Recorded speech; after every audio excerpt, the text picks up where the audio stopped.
तो दोस्तों, रानी kitchen zone में एक बार फिर से आपका बहुत बहुत स्वागत है। मैं फिर से हाजिर हूँ कुछ ऐसे टिप्स एंड ट्रिक्स लेकर के जो ना सिर्फ आपका काम आसान करेगा बल्कि आपका टाइम और पैसा दोनों की बचत करने वाला है। सो वीडियो को एंड तक ज़रूर देखिएगा। आई एम श्योर कोई ना कोई टिप्स ऐसी होगी जो आपकी फेवरेट होगी और कहीं ना कहीं आप उसको डे टू डे लाइफ में इस्तेमाल भी कर रहे होंगे। तो बातें बहुत हो गई, चलिए वीडियो को शुरू कर लिया जाए।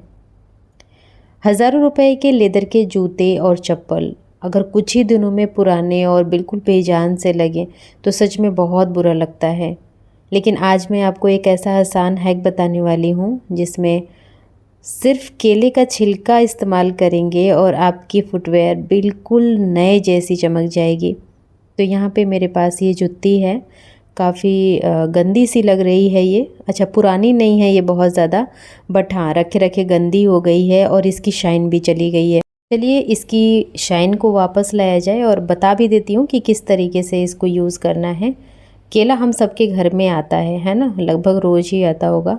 तो आप बस उसके छिलके को उठाइए और जो भी आपके पास लेदर की जूते चप्पल हैं उस पर रगड़ना स्टार्ट करिए, जैसा कि मैं यहाँ पे इस जूती पे रगड़ रही हूँ।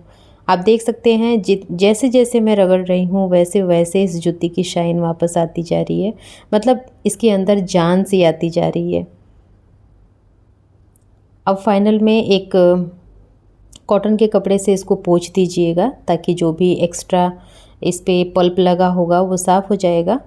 और अब मैं आपको फाइनल लुक भी इसका दिखाऊंगी।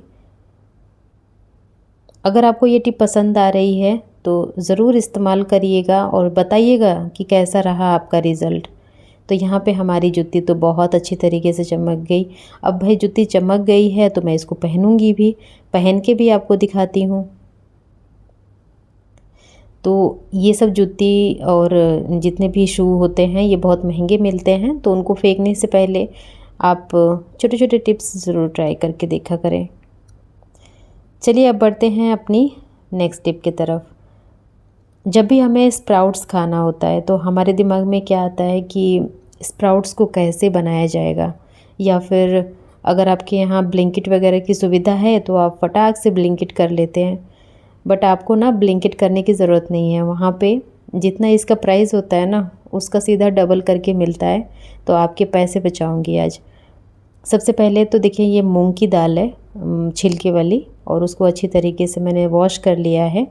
वॉश करने से क्या होगा कि जो भी इसके ऊपर गंदगी होगी या फिर कोई भी प्रिजर्वेशन वगैरह लगा होगा, वैसे तो ये घर की है, मतलब इसमें कोई भी प्रिजर्वेशन नहीं है, बट जो मार्केट से ख़रीद के लाते हैं उसमें ज़रूर होता है। तो अच्छी तरीके से वॉश कर लीजिएगा पानी भर के, और इसको ओवरनाइट के लिए छोड़ना है।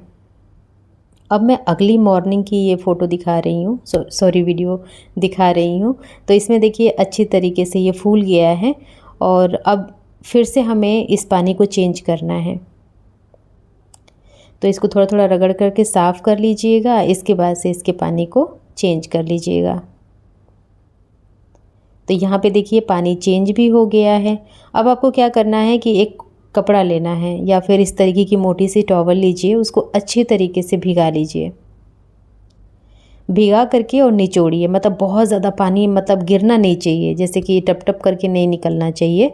आप हल्का सा निचोड़ करके और फिर इस बोल के ऊपर ना रखना है। और अब इसको ढक करके कहीं ऐसी जगह पे रखिएगा ना जहाँ पे थोड़ा अंधेरा हो और हल्की सी गर्माहट हो। तो ये मेरा ड्रॉर है, इसके अंदर ही मैं इसे रखूँगी। और अभी रुके रहिए, मैं आपको इसके बाद भी दिखाऊंगी कि 12 से 15 घंटे के बाद ये किस तरीके से दिखता है। तो यहाँ पे 12 घंटे हो चुके हैं और अब देखिए इसकी कंडीशन।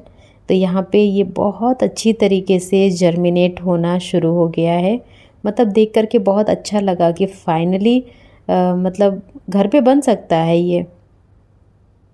अगर इसको 10-12 घंटे और रख देंगे ना ढक करके तो इससे भी बड़े बड़े इसमें अंकुरण आ जाएगा। इसके बाद आप इससे चाट बनाइए या फिर स्प्राउट्स जो सैलेड होता है वो बनाइए, या फिर जो भी रेसिपी आपको आती होगी।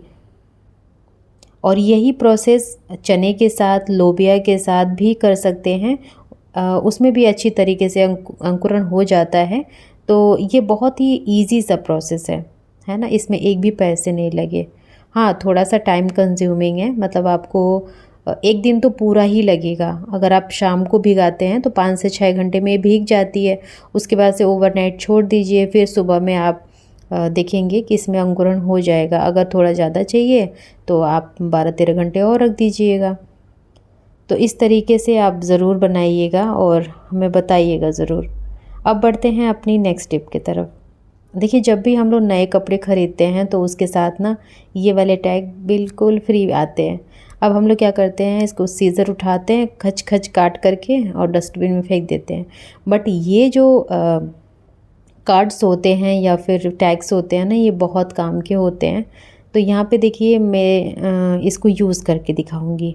ये मेरा स्लाइडर है, और जिनके यहाँ भी स्लाइडर होगा ना उनको पता है कि इसके अंदर मिट्टी बहुत जाती है और इसको निकालना बहुत डिफ़िकल्ट होता है। तो ये जो टैग हैं ये काफ़ी हार्ड होते हैं। आप इसको जैसे फ़ोल्ड करना चाहें वैसे फ़ोल्ड भी हो जाते हैं। तो आपको ना कुछ इस तरीके से, जैसे मैंने इसको फ़ोल्ड किया है, जैसे चम्मच बनाते हैं ना, उसी तरीके से इसको फ़ोल्ड करके और बना लीजिएगा। फिर जितनी भी मिट्टी है उसको धीरे धीरे देखिए इस तरीके से खींचेंगे, बहुत आराम से निकल जाती है। ये वाली इस स्लाइडर की जो मिट्टी होती है वो ना तो झाड़ू से निकलती है, अगर आपके घर में वैक्यूम क्लीनर है तो उससे इजीली निकल जाएगा। बट सब लोग इतने अमीर नहीं है ना कि वैक्यूम क्लीनर रखें। तो आप ये छोटे छोटे हैक हैं, इनको इस्तेमाल करिए, इनसे भी बहुत ज़िंदगी आसान होती है।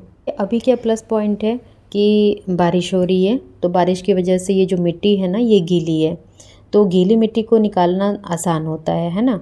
तो इसीलिए मैंने सोचा कि चलो निकाल करके दिखाती हूँ। जिनके भी घर पे इस तरीके की प्रॉब्लम है वो सॉल्व कर पाएंगे। तो आप खुद देख सकते हैं कि कितनी बढ़िया तरीके से क्लीनिंग हुई है। तो है ना ये अच्छी टिप।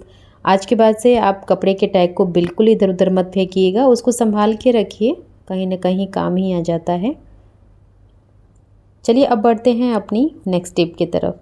तो चूँकि बारिश हो रही है और बारिश में अगर भुट्टे न खाए जाएं तो फिर बारिश का क्या ही मज़ा। तो चलिए बताती हूँ। भुट्टे तो आपने बहुत सेक के खाए होंगे, उबाल के खाए होंगे, बहुत सारे तरीके हैं।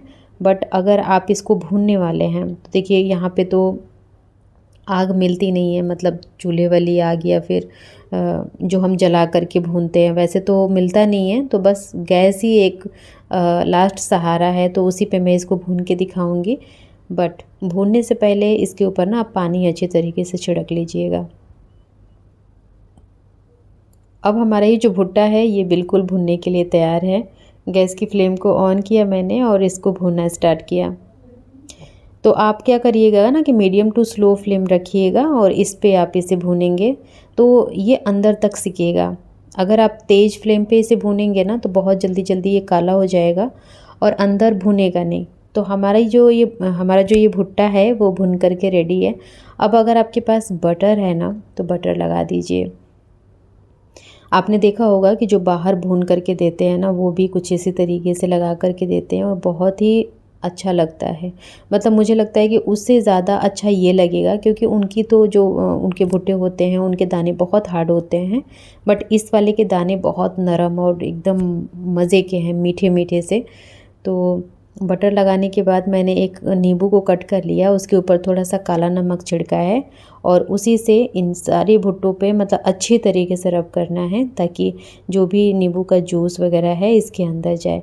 अब फाइनली हमारा ये भुट्टा बिल्कुल रेडी है खाने के लिए। तो आप खुद देख सकते हैं ये कितना ज़्यादा जूसी लग रहा है। तो इस तरीके से भुट्टा भून करके देखिए, आपको डिफरेंस खुद नज़र आएगा। अब बढ़ते हैं अपनी नेक्स्ट टिप की तरफ।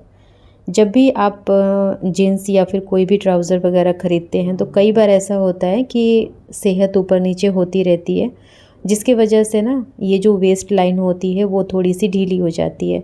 अब ढीली हो जाती है फिर आपको बेल्ट लगाना पड़ता है ना, तरीके तरीके से आपको इसको टाइट करना पड़ता है। तो आज के बाद से आपको अगर टेम्परेरी काम करना है, कहीं आपको मतलब इमीडिएट निकलना है, तो ये वाला हैक ट्राई कर सकते हैं। देखिए इतना इसके अंदर मतलब इतना ढीला हो रहा है ये, मतलब इतना मार्जिन है।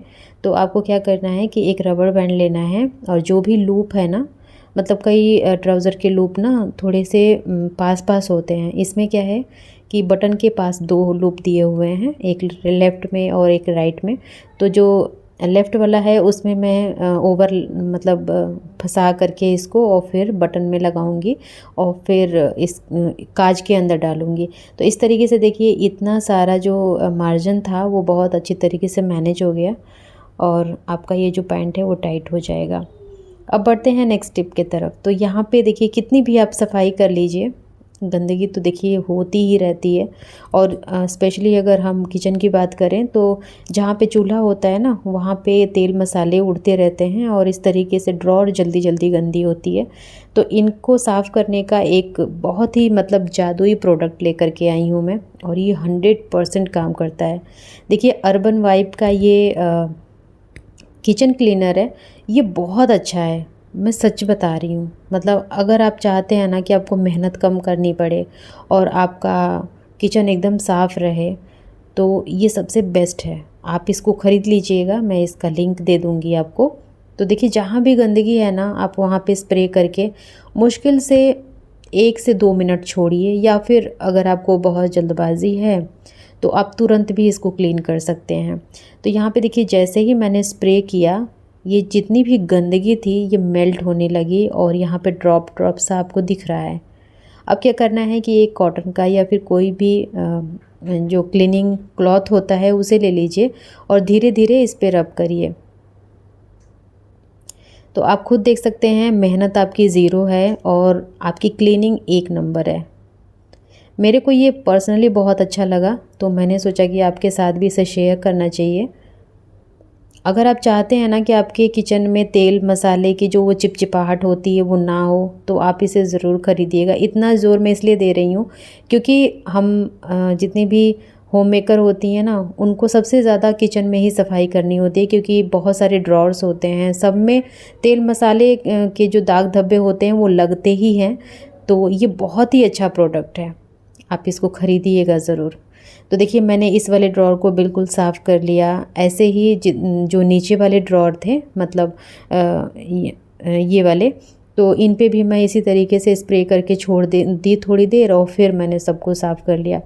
और सबसे अच्छी बात, जहाँ पे मेरा चूल्हा है ना, वहाँ पे ऊपर के साइड में, मेरे यहाँ चिमनी नहीं है, तो इतनी ज़्यादा तेल मसाले उड़ करके चिपक गए थे कि मतलब मैं उसको देखती थी ना, यही सोचती थी मैं कैसे साफ़ करूँगी इसको। क्योंकि जो DIY क्लीनर बनाते हैं ना, वो करता तो है काम, लेकिन उसके बाद भी मेहनत बहुत करनी पड़ती है। बट इसको लगाने के बाद ना मेरी मेहनत बिल्कुल नहीं लगी और मतलब सच में अकेले आप अपने किचन की पूरी सफाई कर सकते हैं। और इसको मतलब इससे क्लीन करने के बाद ना एकदम दिखेगा कि हाँ आपने अपने किचन या फिर अपने घर में सफाई की है। देखिए इस वाले पार्ट की बात कर रही हूँ, ये जो सॉकेट है ना वो तो बिल्कुल पीला हो रहा था और अभी एकदम साफ़ हो चुका है। तो ख़रीदिएगा ज़रूर। अब बढ़ते हैं अपनी नेक्स्ट टिप की तरफ। जब भी आप भिंडी की सब्ज़ी बनाते हैं तो कई बार ना वो थोड़ी सी चिपचिपी बन जाती है, या फिर अगर इसके स्वाद को और ज़्यादा इन्हांस करना है तो आप ना भिंडी जब आधी हो जाए तब उसमें नमक, हल्दी और इसके साथ ही ना बेसन थोड़ा सा, ये तो लाल मिर्च मैंने अपने स्वाद के अकॉर्डिंग डाला है, अगर आप नहीं डालते होंगे तो मत डालिएगा। तो यहाँ पे देखिए एक चम्मच के आसपास मैंने इसके अंदर बेसन डाला है। इससे क्या होगा कि आपकी सब्ज़ी का जो टेक्सचर है ना वो भी बदलेगा, इसका स्वाद भी बदलेगा, इसके साथ ही जो लिसलिसापन था इसके अंदर वो भी बिल्कुल ख़त्म हो जाएगा। और आप एक बार बना करके देखिएगा, जो नॉर्मल भिंडी होती है उसमें और इस वाली भिंडी में डिफरेंस आपको नज़र आएगा। ये वाली भिंडी बहुत अच्छी लगती है, चाहे आप इसको पराठों के साथ खाइए या फिर आप दाल चावल के साथ खाइए, बहुत अच्छी लगती है।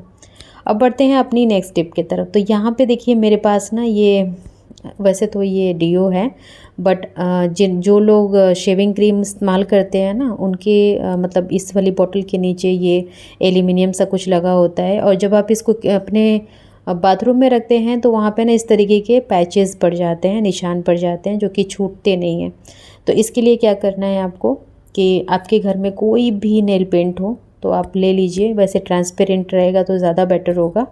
तो यहाँ पे देखिए मैं एक नेल पेंट ले ली हूँ और इसके पीछे ना आपको लगाना है।